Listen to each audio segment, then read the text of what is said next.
Kepolisian Resor atau Polres Jombang mengungkap kasus dugaan pencabulan yang melibatkan seorang guru SMP terhadap muridnya yang masih berusia 14 tahun. Kasus ini terungkap setelah polisi menerima laporan pada 18 Desember 2025. Untuk mengetahui informasi lebih lengkapnya mengenai hal ini, saat ini kami telah terhubung bersama reporter kami dari Tribun Jatim Timur, Anggit Pujiwidodo. Rekan Anggit, selamat siang. Selamat siang rekan Alinda. Baik rekan Anggit, bagaimana kasus ini bisa mencuat ke publik? Siapa yang melaporkan kasus ini ke pihak berwajib? Terima kasih rekan Alinda. Saya Anggit Puji Widodo dari Jombang mengabarkan polisi mengungkapkan modus yang sangat terencana dan manipulatif kasat reskrim Polres Jombang AKP Dimas Robin Alexander menyebut bahwa pelaku oknum guru inisial D kerap menonton video lalu menyasar korban yang dianggap pendiam. Modus utamanya adalah membuat akun media sosial palsu, berpura-pura menjadi korban melalui akun fiktif, lalu menjalin komunikasi dengan korban dan saling bertukar video asusila. Video korban itu yang kemudian digunakan pelaku untuk mengancam dan memaksa korban untuk memenuhi keinginannya. Sedangkan untuk pelaporan dari kasus ini adalah dari keluarga dari korban yang melaporkan adanya dugaan tindak asusila yang dialami oleh keluarga korban, yang ini anak usia 14 tahun, oleh oknum gurunya sendiri setelah sang anak dan melaporkan kasus ini kepada keluarga dan dari keluarga melapor ke bagian dari Polres Linda. Hal apa yang membuat sang anak dalam ini mungkin dimaksudkan adalah korban bisa melaporkan ke kedua orang tuanya sehingga kedua orang tua itu langsung melaporkan ke pihak berwajib. Hal apa yang membuat sang anak ini bisa jujur kepada kedua orang tuanya, rekan? Sehingga kasus ini sebenarnya bermula terbuka setelah beredar sebuah tanggapan layar percakapan tidak pantas antara oknum guru tersebut dengan orang siswi melalui aplikasi pesan instan di awal Desember 2000 lalu. Percakapan tersebut kemudian viral di sekolah. Dari sanalah kasus-kasus lain muncul. Maksudnya korban ini yang mencuat ke publik, korban anak laki-laki yang juga mendapatkan perilaku tindak asusila dari oknum guru ini. Karena seringkali mendapatkan tindakan asusila dari oknum guru ini sebenarnya bertahan lama. Jadi anak korban laki-laki ini memberanikan diri untuk melaporkan kepada, berbicara kepada keluarganya terlebih dahulu, hingga akhirnya dari sanalah pihak keluarga mulai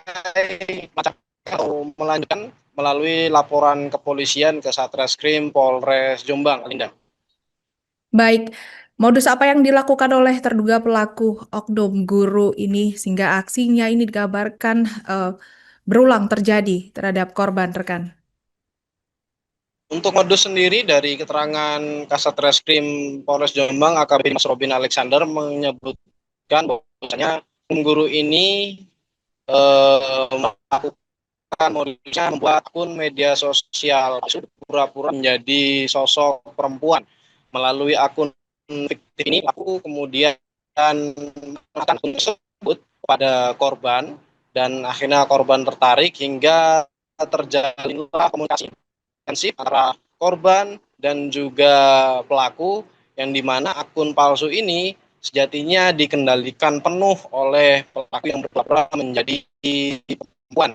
Dari interaksi itulah pelaku dan korban sama-sama saling bertukar video asusila, dan video dari korban itulah yang kemudian digunakan pelaku untuk mengancam dan memaksa korban memenuhi setiap keinginannya.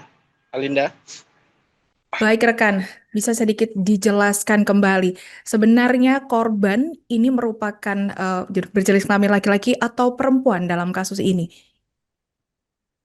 Untuk korban saat ini masih satu orang yang melapor ke Satreskrim Polres Jombang, dan untuk korban sendiri adalah laki-laki berusia 14 tahun dan saat ini sudah di kelas 2 SMP. Dan perilaku tindak asusila ini sejatinya sudah terjadi sejak korban itu kelas 1 SMP dan terjadi pada tahun 2024. Bahkan informasi lain menyebut bahwasanya tindakan asusila yang dilakukan oleh oknum guru terhadap korban laki-laki ini berusia sudah dilakukan sejak masa pengenalan lingkungan sekolah atau MPLS, dan kejadian tersebut terus berulang dan kebanyakan memang kejadian tersebut dilakukan di rumah pelaku dengan modus bimbingan akademik, Linda.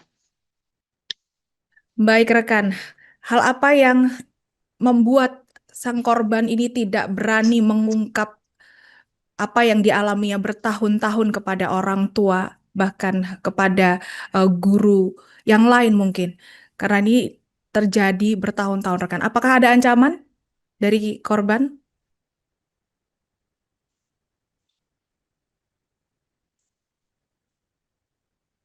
Baik, dari informasi yang kami kumpulkan, jadi korban ini tidak berani melaporkan apa yang dia alami selama bertahun-tahun ini karena ketakutan dan karena ancaman yang diberikan oleh pelaku.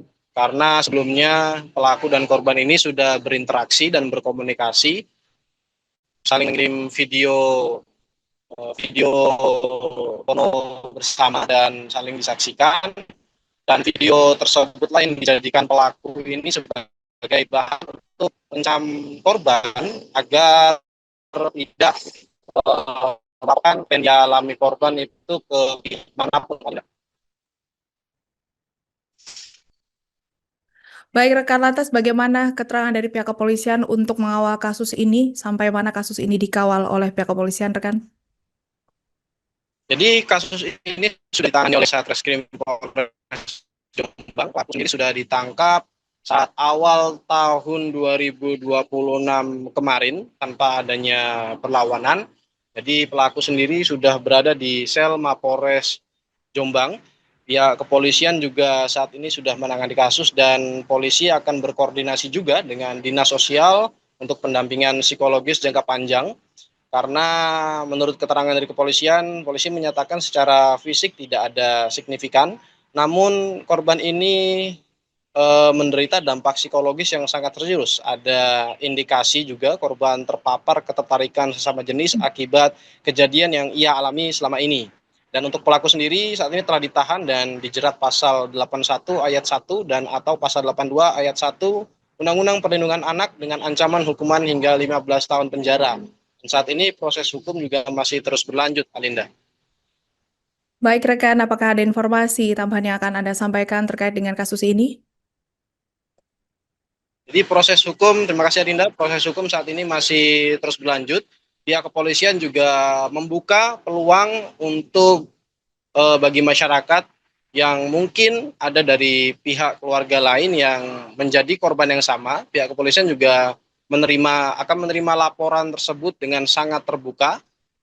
Jika nantinya ada laporan lain terkait tindak asusila yang serupa, Alinda. Kami melakukan pengungkapan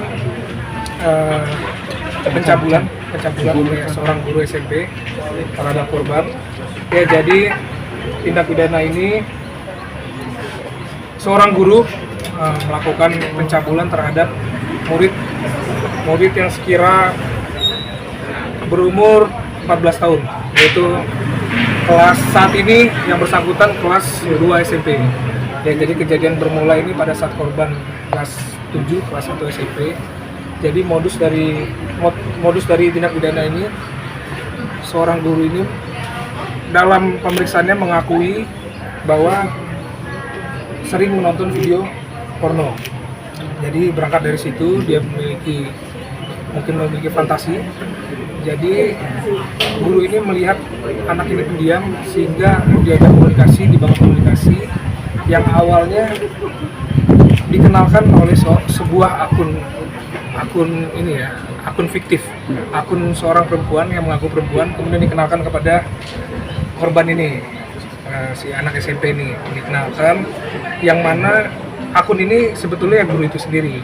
Jadi guru ini mengaku seolah-olah perempuan dan menjalin komunikasi lewat media sosial terhadap korban, sehingga berjalannya komunikasi antara guru yang menggunakan akun palsu seolah-olah perempuan ini berinteraksi, berkomunikasi dengan korban sehingga terjadi saling mengirim video asusila. Nah, berangkat dari situ, video tersebut digunakan oleh guru untuk mengancam korban yang pada awalnya untuk memenuhi apa yang diinginkan oleh guru ini. Ya, jadi kejadian pertama ini terjadi pada Agustus sekira saya ulangi sekira 2024 ya, Kanit ya? Sekira tahun 2024 kejadian pertama kali sampai dengan terakhir itu Agustus 2025 ya. Jadi kejadian ini selalu dilakukan di rumah guru tersebut, di TKP-nya di rumah guru tersebut. Jadi modus yang pertama kali ini setelah dilakukan pengancaman oleh guru, kemudian si anak ini diajak ke rumah pelaku, ya, diajak ke rumah pelaku. Kemudian pada saat di rumah ini menonton video porno bersama, kemudian si anak ini dibukakan bajunya, kemudian antara guru dan anak ini saling melakukan masturbasi secara gantian. Ya, jadi kejadian awal seperti itu sampai dengan kejadian yang kelima kalinya di Agustus 2020 kemarin. Jadi 1 ayat 1 Undang-Undang RI nomor 17 tahun 2016 dan atau pasal 82 ayat 1 Undang-Undang RI nomor 17 tahun 2016 tentang perlindungan anak, ya, dengan ancaman maksimal penjara 15 tahun penjara. Sementara barang bukti yang kami amankan ada 1 buah laptop dan juga 1 buah HP yang berisikan video-video porno. Sementara ditanyakan korban sementara hanya satu anak ini. Kondisi korban apa? Nah, nggak dengar Mas tadi ya. Kondisi korban Informasi yang beredar kan korbannya ada berapa orang? Ya, sementara ini hanya satu ya. Hanya satu. Memang beredar info di luar ada korban yang lain. Kami juga kalau berdasarkan keterangan tersangka hanya satu. Tapi kalau memang ada korban yang lain silakan melaporkan, kami terima laporan. Kalau secara kesehatan tidak ada yang signifikan ya. Namun memang dari pemeriksaan sementara mungkin ada terpapar ketertarikan sesama jenis. Nah, itu yang kita sayangkan. Ini kan anak belum dewasa ya. Jadi dari kejadian awal ini korban mungkin sekarang terpapar ketertarikan sesama jenis. Nantinya kami akan melakukan pendampingan bersama dinas sosial terkait dengan kondisi psikologis anak. Download Tribun X sekarang, menghadirkan lokal menjadi Indonesia.